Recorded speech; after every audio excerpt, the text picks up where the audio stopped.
berpura-pura pingsan selama 45 minit di hadapan khalayak ramai. Saksikan laporan yang disediakan.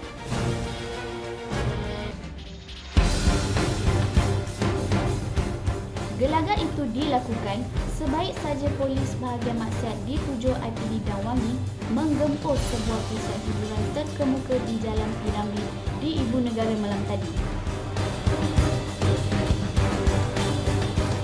Hasilnya, 65 GRO warga asing diberkas berusia 20 hingga 30-an.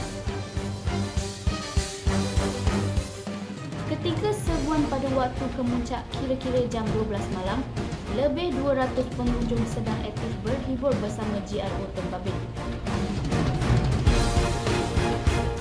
Semakkan, 53 darinya warga Vietnam, 8 Filipina, 1 masing-masing China, Indonesia, Colombia dan Uzbekistan menyalahgunakan pas lawatan sosial.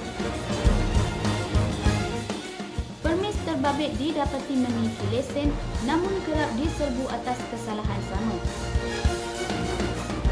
Risikan percaya jumlah GRO asing akan bertambah mengikut permintaan pelanggan dan disyaki ejen menjadi dalam sindiket pelacuran.